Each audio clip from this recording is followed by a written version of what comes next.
हर हर महादेव। इस बार वीडियो में थोड़ा विलम्ब हो गया है क्योंकि मैं बनारस में थी और वीडियो नहीं डाल पाई। उसके लिए मैं क्षमा प्रार्थी हूँ। और मेरी नज़रों में बनारस क्या है, आज मैं आपसे इस पे एक कविता के माध्यम से भी बात करूँगी। हालांकि गालिब ने बनारस को नुक्ता कहा और मुझे लगता है उन्होंने कुछ गलत नहीं कहा। बाकी ये कविता आपको सब कुछ बता देगी। सभ्यता का जल यहीं से जाता है, सभ्यता की राख यहीं आती है, लेकिन यहाँ से सभ्यता की कोई हवा नहीं बहती, ना ही यहाँ सभ्यता की कोई हवा आती है। ये बनारस है। चाहे सारनाथ की ओर से आओ या लहरतारा की ओर से, वरुणा की ओर से आओ या गंगा की ओर से, इलाहाबाद की ओर से ही क्यों ना आओ, मुगल सराय की ओर से आओ, पर डमरू वाले की सौगंध यह बनारस यहीं और इसी तरह मिलेगा। ठगों से ठगड़ी में, संतों से सधुक्कड़ी में, लोहे से पानी में, अंग्रेजों से अंग्रेजी में, पंडितों से संस्कृत में, बौद्धों से पाली में, पंडों से पंडई और गुंडों से गुंडई में और निवासियों से भोजपुरी में बतियाता हुआ यह बहुभाषाभाषी बनारस है। गुरु से संबोधन करके किसी गाली पर ले जाकर पटकने वाले बनारस में सबके गुरु हैं। रिक्शे वाला भी गुरु है, पान वाला गुरु है, पंडे मल्लाह मुल्ला माली और डोम गुरु है, नाई गुरु है, कसाई गुरु है, भाई भी गुरु है, कामरेड गुरु है। जबकि किसी के लिए सीढ़ी तो किसी के लिए ठेस ही गुरु है। बनारस में बनारसी बाग हैं, बनारसी माघ हैं, बनारसी घाघ हैं, बनारसी जगन्नाथ हैं, शैव हैं, वैष्णव हैं, सिद्ध हैं, बौद्ध कबीरपंथी नाथ हैं। जगह जगह लगती है यहाँ लोक अदालतें, कहने को तो कचहरी भी है बनारस में, लेकिन यहाँ सबकी गवाह गंगा और न्यायाधीश काल भैरव हैं। धन से धर्म नहीं होता, बनारस में धर्म से धन होता है। जब बनारसी देवी रोती है तब बनारसी दास सोता है। किसी को जोगी, किसी को जति, किसी को मल्लाह, किसी को पंडा, किसी को कवि, किसी को भांड, किसी को भंगेड़ी गंजेड़ी, किसी को सांड बना देता है बनारस। शैलपुत्री, ब्रह्मचारिणी, चंद्र घंटा, सिद्धिदात्री, आदि नव दुर्गा, भैरव, संकट मोचन आदि वज्र हृदय पत्थर के देवी देवता खड़े हैं, ताकते हैं टुकुर टुकुर। गंगा भी खड़ी है यहाँ, पानी की प्रतिमा बनी है बनारस में। बनारस में फूल बिकते हैं, मालाएं बिकती हैं, चंदन बिकता है, प्रसाद बिकता है, देह बिकती है, साहित्य बिकता है। सुख नहीं बिकता बनारस में, फिर भी सुख प्राप्त होता है। रात का कालिक धोकर सूर्य प्रतिदिन बनारस के मुंह में चंदन लगा देता है। इस तरह बनारस अपना अंडा अपने माथे पर सेता है। बनारस गलियों में जीता है और घाटों पर मुक्ति लेता है। इस तरह विश्व को जीवन की सीख देता है। बनारस में मल हैं, अखाड़े हैं, मठ हैं, आश्रम हैं, व्यायाम प्राणायाम है। यहाँ सबका बदन गीला है, लेकिन जाने क्यों हर आदमी थोड़ा थोड़ा ढीला है।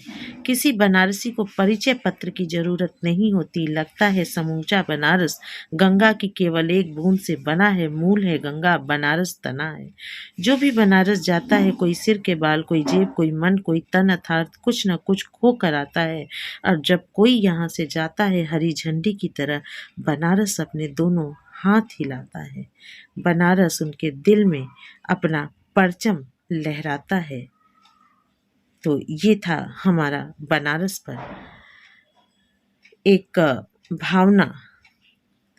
चंद पंक्तियां आपको मैं और भी बनारस को पारदर्शी करूंगी।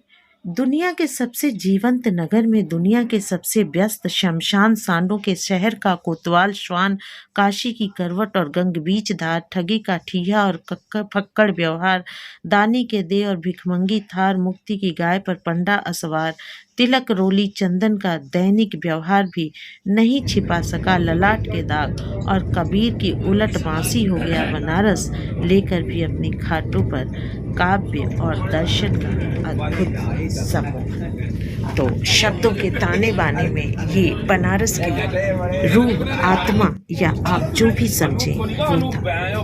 बनारस सिर्फ एक शहर नहीं, एक संस्कृति है। बनारस एक सभ्यता है।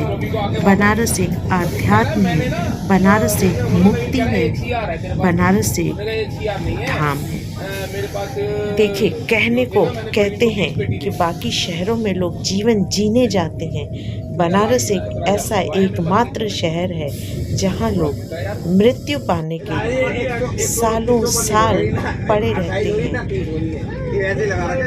काशी के भोलेनाथ से ये याचना करते हैं कि मुझे यही मृत्यु मिले, जिससे मैं जन्म मरण के बंधन से मुक्त हो जाऊं। ऐसा है बनारस। कंकर कंकर में शंकर और बूंद बूंद में गंगा। जिसने काशी का नाम उचारा वो हर तरह से हो गया चंगा। लेकिन बात यह है कि वो काशी का नाम लेता किस भावना से है। समूल ब्रह्मांड में भावना सर्वोपरि है। भगवान भी आपको तभी स्वीकार करते हैं जब आपकी भावना शुद्ध, सात्विक और पवित्र होती है। तो ये बनारस की डायरी है जिसे मैंने आपके सम्मुख रखा हुआ है। यही सुबह बनारस है और यही गंगा आरती है, यही मणिकर्णिका है और यही हरिश्चंद्र घाट है। सारनाथ का वो स्थल भी है जहाँ गौतम बुद्ध ने ज्ञान प्राप्त किया था। मिर्ज़ापुर का माँ विंध्यवासिनी का वो मंदिर भी है जहाँ अष्टभुजा ने वास किया है। अगर आपको याद होगा चंद्रकांता संतति, तो वो नौगढ़ भी यही है। काशी नरेश की हवेली भी यही है। काल भैरव का कोतवाल भी यही है। कहते हैं काल भैरव के थाने में जो एसएचओ की कुर्सी होती है वो हमेशा खाली होती है और ये विश्वास है कि वहाँ का न्यायाधीश हमारे काल भैरव बाबा भोलेनाथ हैं। काशी के कोतवाल के चरणों में अपनी हाजिरी लगाए बिना आप सकुशल बनारस में नहीं रह सकते। और इसका उदाहरण है कि कोई भी राजनेता या कोई भी प्रशासनिक व्यक्ति आता है तो वो सबसे पहले काल भैरव के पास माथा टेकने, हाजिरी लगाने जाता है। और अभी आपके सम्मुख जो पतित पावनी गंगा हैं, जिनको मृत्यु के आखिरी क्षण में मुख में रखने से कहते हैं मुक्ति मिल जाती है, ये वही गंगा है। और ये घाट का एक अपना ही मनोरम दृश्य होता है, एक शांति होती है। मंदिरों में बजने वाले घंटों में एक सरगम होती है। ये शायद आप शब्दों के मर्म से ना समझ पाएं।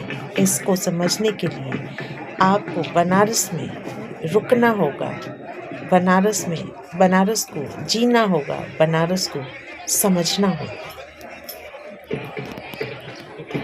अभी बनारस का स्वरूप भले बदल दिया गया हो व्यावसायिक रूप से,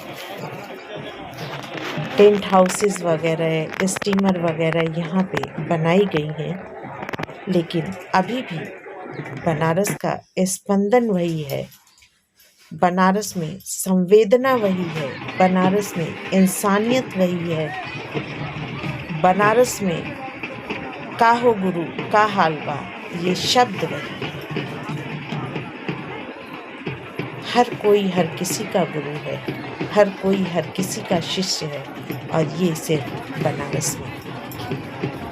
वो 80 घाट हो, दशाश्वमेध घाट हो, या चंद्र के आकार में वरुणा से लेके 80 तक का फैला हुआ विस्तार। बनारस तो बनारस है। देखिए, ताज़ा उदाहरण आपके सामने है।